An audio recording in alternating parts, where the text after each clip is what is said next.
Jadi miro ini adalah merupakan bagian dari jidal, debat. Debat itu, jidal itu artinya debat, bantah-bantahan. Lah debat atau bantah-bantahan yang dalam bahasa Arabnya artinya jidal ini dibagi dua. Ada jidal yang dengan cara baik, ya, diskusi dengan cara yang baik, mengetengahkan argumentasi masing-masing, kemudian meneliti, mencermati, mengkritisi argumennya, bukan menjatuhkan orangnya. Argumentasinya ini kuat apa tidak, lemahnya dari mana, kuatnya dari mana. Itu namanya jidal yang baik. Lah jidal yang baik itu Bapak yang saya hormati, ulama-ulama kita itu dulu itu sering melaksanakan jidal dengan baik. Itu debat tapi ilmiah, tapi dengan cara yang baik. Sehingga ulama kita menamakan munadharah. Jidal yang baik mereka namakan munadharah. Dan itu banyak Pak, nanti kita sebutkan contoh-contohnya. Beberapa ulama melakukan jidal, debat dengan cara yang ilmiah baik yang disebut dengan munadharah. Atau juga istilah lain selain munadharah namanya muhawarah. Dan kata muhawarah ini disebut di dalam Al-Qur'anul Karim. Kemudian debat atau jidal yang salah, yang tidak ilmiah dalam rangka menjatuhkan lawannya, bukan mencari kebenaran, tidak peduli argumentasi, yang penting dia menang, lawannya kalah, debat kusir lah dan lain sebagainya. Ini dalam istilah Arab namanya miro, yang dilarang oleh Nabi Agung Muhammad Sallallahu Alaihi Wasallam. Kita contohkan Pak ya, debat yang baik. Dan memang debat yang baik ini, debat yang baik yang disebut dengan munadharah, diskusi atau muhawarah, ini diperintahkan oleh Allah Subhanahu wa taala untuk memenangkan kebenaran. Kalau debat dengan cara yang baik atau munadharah tidak dilakukan, nanti kebenaran tidak bisa terungkap dan tidak bisa menang. Dan itulah yang diperintahkan oleh Allah Subhanahu wa taala kepada Nabiullah Ibrahim alaihissalam dalam surat An-Nahl ayat 125, ud'u ila sabili rabbika bil hikmati wal mau'izatil hasanati wajadilhum billati hiya ahsan.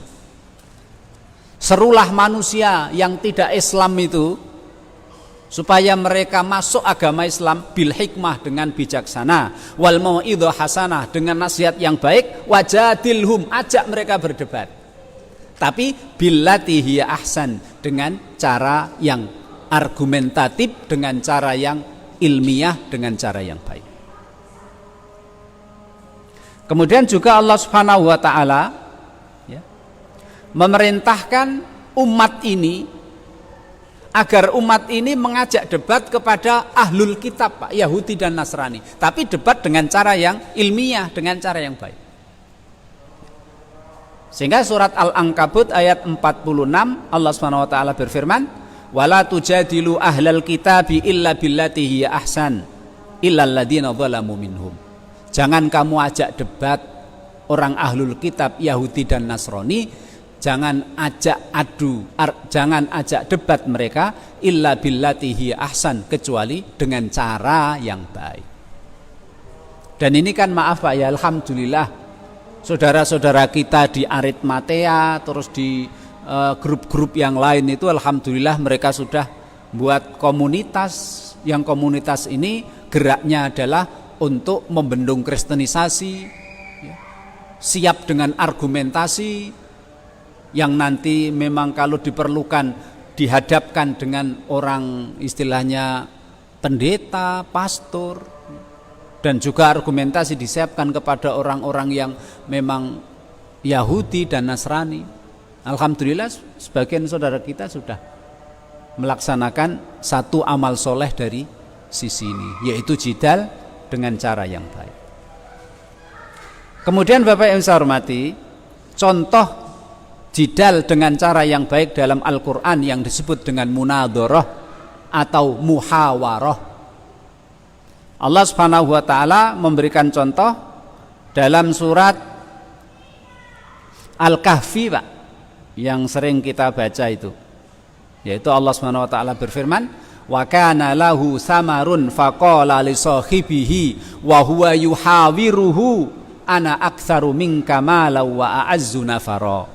Terus dijawab oleh saudaranya yang punya kebun salah satunya, qala lahu sahibuhu wa huwa yuhawiruhu akafarta billadzi khalaqaka min turabin summa min nutfatin summa sawwaka rajula. Itu di situ ada kata-kata wa huwa yuhawiruhu, adu argumentasi dengan cara yang baik. Yuhawiru, hawara yuhawiru, muhawara khiwar. Nah, ini juga biasa dipakai orang Arab itu khiwar, conversation, percakapan. Nah, jadi ada ceritanya kan, ada dua orang sama-sama punya kebun. Kebunnya sama-sama bagus. Ya. Buahnya bagus, tapi yang satu ketika masuk ke kebunnya itu ada kesombongan dalam hatinya. Ya. Ana aktsaru minka mala wa a'azzu nafara. Dia merendahkan temannya yang punya kebun sebelahnya. Katanya, aku ini orang yang paling banyak harta dan orang yang paling mulia.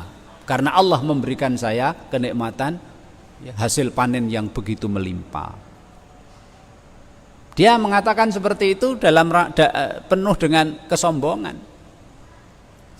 Akhirnya dibantah, dinasehati oleh tetangganya yang sama-sama punya kebun. Wa huwa yukafiru wa huwa yuhawiruhu akafarta billadzi khalaqaka min turabin summa min nutfatin summa sawwaka rajula. Jangan begitu ya akhi. Kalau ngomong seperti itu berarti kamu seakan-akan mengingkari Allah Subhanahu wa taala. Enggak usah sombong. Yang membuat kebunmu baik itu Allah. Syukurlah kepada Allah, jangan ngomong seperti itu. Nah, ini contoh muhawarah atau munadharah yang baik dalam Al-Qur'an. Kemudian juga Allah Subhanahu wa taala memberikan contoh bagaimana Nabiullah Ibrahim melakukan munadharah atau muhawarah dengan taghut, ya, pada zamannya saat itu, yaitu Raja Namrud. Allah Subhanahu wa taala berfirman dalam surat Al-Baqarah, alam tara ilal ladzi haja Ibrahim fi rabbih an atahu Allahul mulk id qala Ibrahim rabbiyal ladzi yuhyi wa yumit qala ana uhyi wa umit qala Ibrahim fa inna Allah ya'ti bisyamsi minal masyriq fa'ti biha minal maghrib fabuhital ladzi kafar wallahu la yahdil qaumadh dhalimin. Ya. Dengan pongah dan sombongnya Namrud mengatakan, aku bisa menghidupkan, mematikan. Nabi Ibrahim bilang, ya, Allah zat yang menghidupkan dan mematikan. Raja Namrud mengatakan, aku juga bisa. Panggil dua budak, yang satu dibunuh, yang satu dibiarkan.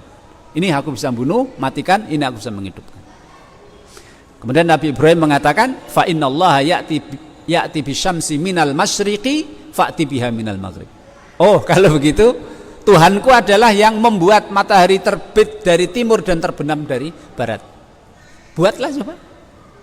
Nah, ini kan argumentasi yang Masya Allah, Pak. Inilah yang diperintah oleh Allah kepada kita umat Nabi Muhammad untuk mendakwai orang-orang yang tidak masuk Islam, yang belum masuk Islam, dengan cara-cara yang argumentatif dan ilmiah seperti ini.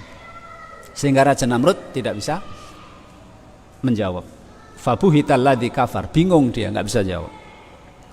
Kemudian juga Nabiullah Ibrahim alaihissalam dalam surat Al-Anbiya, Pak, yang ceritanya bagaimana Nabi Ibrahim itu, ya, masuk ke tempat ibadah kaumnya, yaitu berupa berhala, dihancurkan berhalanya, ditinggalkan, tersisa satu, disisain satu. Faja'alahum judzadan illa kabiran lahum la'allahum ilaihi yarji'un. Akhirnya ketika mereka tahu, mereka akhirnya kan yang tertuduh langsung Nabi Ibrahim, Pak. Karena Nabi Ibrahim satu-satunya yang berdakwah agar mereka tidak menyembah berhala. Ketika berhalanya hancur, mereka langsung otomatis, ya, nggak perlu banyak waktu, nggak perlu diinvestigasi, langsung tertuduh Nabi Ibrahim. Dipanggil. Qalu a anta fa'alta hadza bi alihatina ya Ibrahim? Apa kamu yang melakukan penghancuran terhadap Tuhan-Tuhan kita ini? Nabi Ibrahim mengatakan, Qala bal fa'alahu kabiruhum hadza fas'aluhum in kanu yantiqun.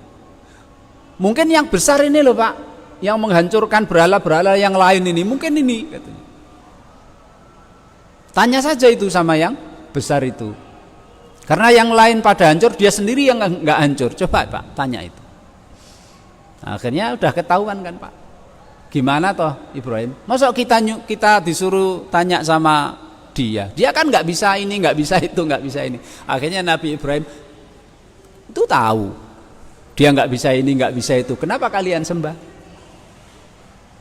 Nah, karena mereka punya kekuatan Pak ya, kalah argumentasi, akhirnya mereka menggunakan powernya, kekuatannya untuk menyiksa, untuk membunuh Nabi Ibrahim, dibakar. Tapi Allah Subhanahu wa taala menyelamatkan Nabi Ibrahim dengan sabdanya, "Qulna ya naru kuni barda wa salaman ala Ibrahim." Diselamatkan oleh Allah Subhanahu wa taala. Kemudian